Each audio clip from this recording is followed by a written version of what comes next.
청와대 임종석 비서실장님이 저희 자유한국당 원내대표실을 방문해서 그동안 국정 운영 전반과 또 유해 특사 의혹에 관련한 심도 깊고 안정적인 또 국정 운영과 대한민국의 미래를 위해서 정말 많은 이야기를 나눴습니다. 김성태 운영위원장이 찾아뵙고 여러 가지 의논도 드리고 또한 유해 관련한 문제도 비교적 소상히 설명을 드렸습니다.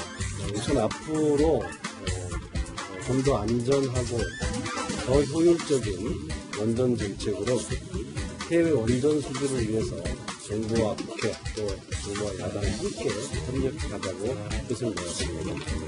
아울러 향후 자유한국당은 임종석 실장 유해 특사 의혹에 대해서는 국가적 신뢰와 국익적 차원에서 판단하기로 했습니다.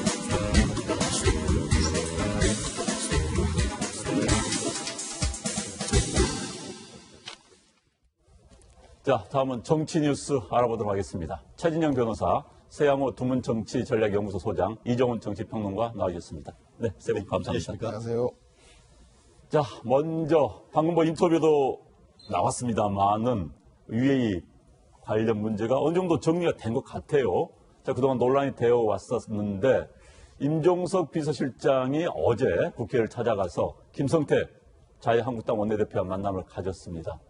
자, 임 실장이 먼저 면담을 요청했다면서요? 그렇습니다. 그렇게 국회로 오라고 했는데 안 오시고 또 어떻게 보면은 휴가까지 내시더니만 이번에 어떻게 보면은 칼든 청장이 왔다 가시고 어느 정도 봉합이 무르익는 분위기 속에서 또 임종석 비서실장이 제1야당인 한국당을 찾아가서 원내대표를 만났습니다. 그 자리에서 한 5가지 정도를 합의했다라고 하는데요.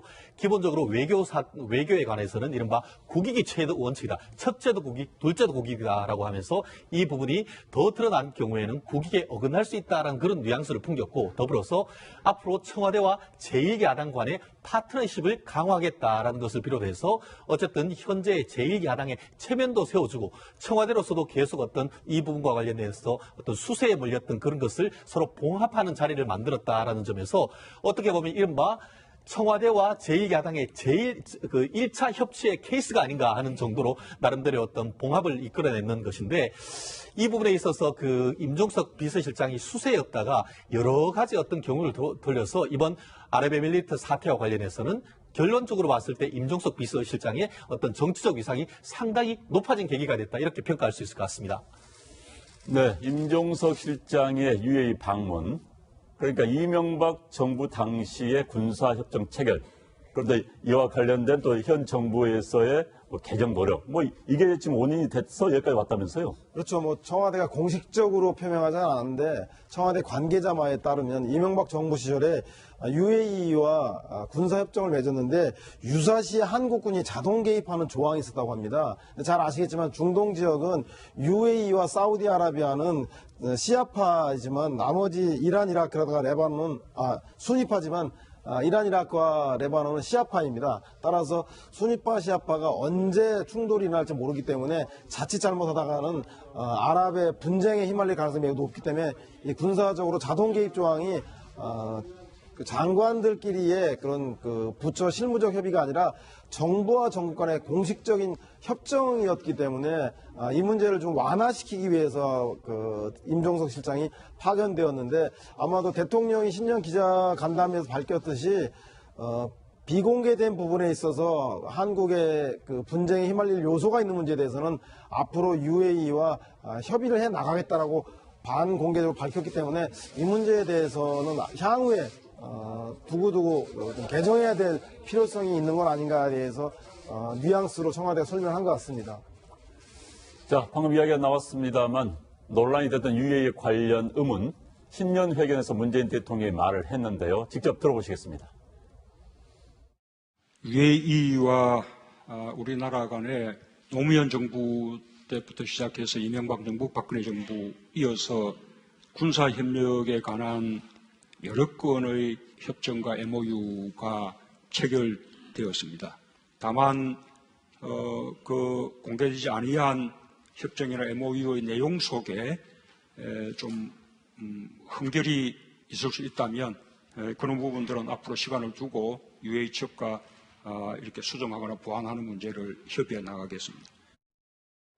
자, 문재인 대통령이 신년 기자회견에서 밝히고, 그리고 임종석 실장이 국회를 방문하고, 그 일련의 해결 과정 어떻게 보십니까? 네, 그러니까 지금은 뭐 이런 식으로밖에 해결할 수 있는 다른 길이 없다라고 저는 봅니다. 그래서 그러니까 그 청와대는 어떤 면에서는 이제 실리를 택한 것이고 자유한국당은 명분을 택했다 이렇게 생각을 합니다. 그러니까 사실은 자유한국당이 여러 가지 의혹들을 많이 제기는 했으나 그러니까 대부분은 사실이 아닌 것으로 결국 이제 규명이 된 거 아닙니까? 그러면서 이제 김태형 전 국방장관이 자동 개입 조항이 있었다라고 하는 것을 이제 공개함으로 해서 모든 게 사실은 이제 설명이 끝난 거나 다름이 없는 상황이고요. 만약에 자동 개입 조항이 있었다 그러면 그 당시 협정의 그 내용에도 문제가 있는 거지만 사실은 국회 비준을 안 거친 그런 절차상의 문제도 동시에 있는 거거든요. 그러니까 이 부분은 앞으로 어떤 식으로든 해결을 해야 한다라고 저는 생각을 합니다. 그래서 그와 관련해서 지금 이제 문재인 대통령이 이제 언급을 하신 거고요. 그러니까 이 부분은 이미 이제 그 UAE 측과 차관급 이제 2+2 회동을 통해서 일단 뭐 조율을 해나가기로 했으니까 그런 방향으로 이제 그 결론이 나올 것 같고요. 그러니까 이와 관련해서는 그야말로 그러니까 안보에는 여야가 없다라는 그런 초당적인 자세로 임하는 것이 좀 앞으로도 옳다. 그리고 이번에 저 회동을 통해서 그러니까 임종석 비서실장과 김상태 원내대표의 회동을 통해서 이 부분은 잘 정리가 되지 않을까 이렇게 생각을 합니다. 네. 그리고 이 자유한국당에서 그동안 공세를 피워왔었는데 뭐 이번에 매듭 짓는 형국으로 가고 있어요. 자유한국당 입장 변화 뭐 때문에 생각하십니까? 그렇습니다. 크게 봤을 때 두 가지가 아닐까 싶습니다. 말씀하신 것처럼 일단 외교에 관해서는 여야가 다를 수가 없죠. 특히 모든 것이 외교에 있어서는 국익을 기준으로 하는데 이 문제를 지금 아랍에미리트 자체에서도 비밀로 하기를 바라는 것이고 그렇다고 한다고 하면은 이것을 더 외교적 문제로 국내적인 그 정치적 문제 때문에 문제가 됐을 경우에는 100조 원이 넘는 이 이권이 잘못하다가는 날아갈 수 있는 것이죠. 한마디로 절차적 정의만 지나치게 강조하다가 실체적 정의를 날려버릴 수 있는 그런 부분에 대해 있어서 야당이 좀 양보했는 점이 있고 또 어떻게 보면은 본질적으로 이 부분이 문제된 것이 이명박 전 대통령 때나 박근혜 전 대통령 초기에 이와 같은 그 비밀 MOU를 체결했던 그 내용 자체에 절차적 흠결이 있었는데 이 부분이 계속 불거질 경우에는 결국 전 정권의 어떤 잘못을 어떤 찾아갈 수밖에 없는 그런 부분이 있는 점에서 보면은 여당과 야당 사이에 나름대로 절충점을 찾을 수밖에 없는 그렇다 보니까 그것을 그 계기로 해서 또 그 5가지 합의 중에 야당과 청와대 사이의 어떤 그런 파트너십을 강화한다는 그런 어떤 실질적인 합의로 냈기 때문에 결국 야당으로서도 크게 이런 어떤 그 게임은 아니었다 이렇게 평가하는 그렇습니다.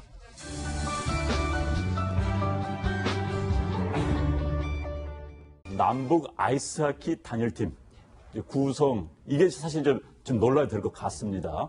우리 측에서 제안을 했는데 남북 아이스하키 단일팀 구성에 대해서 북한 장웅 IOC 위원이 긍정적인 반응을 보였다면서요? 그렇죠. 네. 그러니까 북한이 사실 강한 게 남녀 피겨 네. 있고 그다음에 이제 아이스하키가 조금 그래도 좀 괜찮고 그다음에 우리 쇼트트랙 같은 선수들 그러니까 동계올림픽 종목이 네. 많지가 않습니다. 네. 그런데 이제 북한이 노리는 거는 기본적으로 노리는 건 아이스하키 남북 단일팀이겠죠. 네. 이게 이제 23명의 엔트리인데 만약 북한이 10명을 넣겠다 그러면 우리 23명 열심히 몇 년 동안을 준비해 왔는데 우리가 10명이 빠지고 13명만 들어가는 경우에 경기력 문제 그리고 이 우리 준비해온 4년, 8년, 12년을 준비해온 이 여성 아이스하키 팀은 어떻게 할 거냐. 나머지 성원들은 참 그것도 문제일 것 같습니다. 네.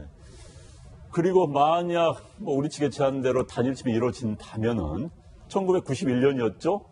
세계 지바 탁구 선수권 대회에서 그 유명했던 현정화 이분이 복식조 그리고 세계 청소년 축구 대회 때 또 남북 단일팀 이후에 27년 만에 남북 단일팀이 구성됐는데 자, 그 당시에 북한에서 이런 뉴스들, 남북 단일팀 뉴스를 알고 계셨나요? 북한 측 좀 알립니까? 네, 뭐 나오긴 했지만 저도 이제 어렸을 때였는데 91년도면요.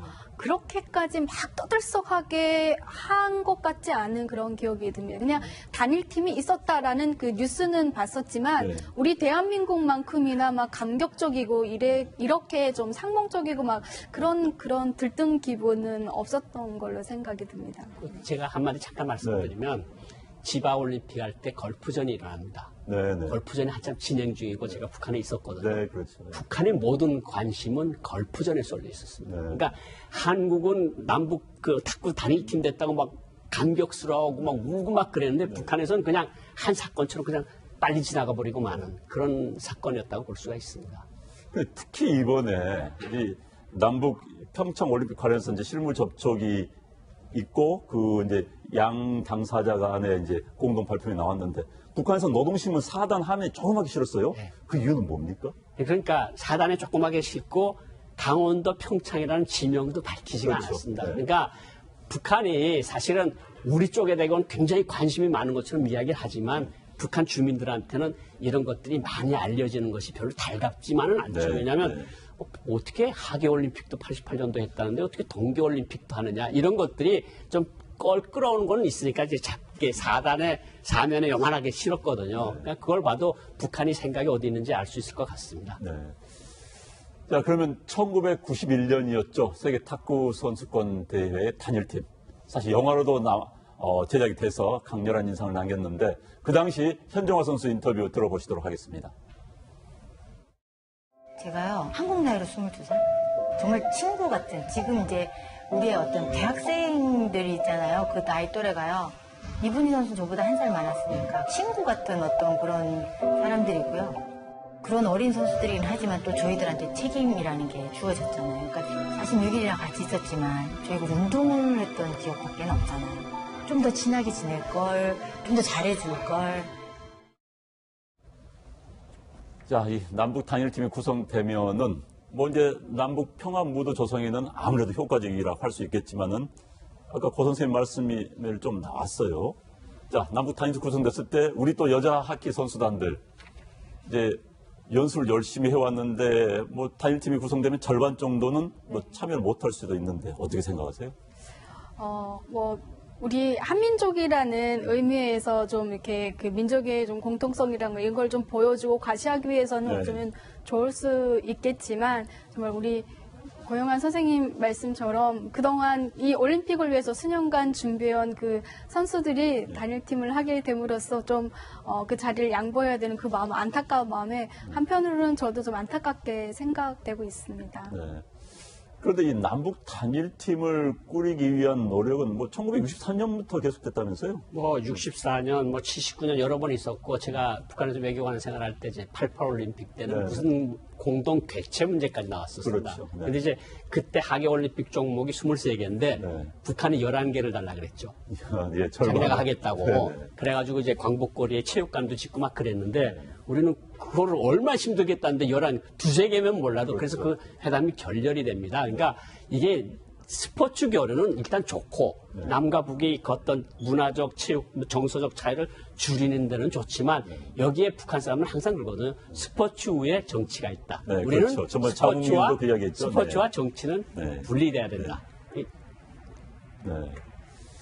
그런데 이제 스포츠 교류가 다른 교류보다는 가장 앞서서 진행이 되고 있어요. 그 이유는 뭐라고 생각하십니까? 아무래도 미중 관계가 이제 핑퐁, 그렇죠. 탁구 외교로 이제 미중 관계가 열렸으니까 네. 가장 접근하기 쉬운 거거든요. 그리고 사람들이 가장 부담 없이 볼 수 있고 즐길 수 있고 공감할 수 있는 거기 때문에 이 체육 교류부터 시작해서 예술 교류, 그 다음에 이제 그러니까 낮은 단계에서 천천히 높은 단계로 올라가는 그런 데서 스포츠 교류는 분명히 의미가 있습니다. 그런데 항상 여기에 복선들이 깔리고 이러면 정치적 계산이 깔리고 유불리를 따지면 이것이 굉장히 좀 어려워지는 문제다 이런 생각이 듭니다. 저 북한의 이 동계 스포츠 수준, 스키라든지 스케이트라든지 어느 정도입니까? 사실 인기가 있습니까? 아무래도 추운 지방에서 많이 할 것 같은 데는. 네. 사실 추운 지방에서 많이 할 것 같다라는 생각을 하게 되지만요. 그 장비가 없기 때문에 추운 지방에서는 오히려 아이들이 타는 게 썰매라든가 썰매, 외발기라든가 네. 이렇게 그런 거가 전부이지 뭐 스키라든가 스케이트 이런 거는 상상 못 하고 있고요. 평양 같은 경우도 주말 정도 빙상 체육관을 개방을 해서 주민들이 뭐 좀 유의 시설로 이제 조금 누릴 수 있는 정도로 하고 있지. 제가 보기에는 그렇게까지 우리 대한민국처럼 뭐 김연아 선수가 뭐 피겨를 했다라고 하면 막 이렇게 그런 열풍이 불지 않는 거는 사실인 것 같습니다. 돈이 많이 드는 스포츠이기 네, 때문에요. 그렇습니다. 자, 마지막으로.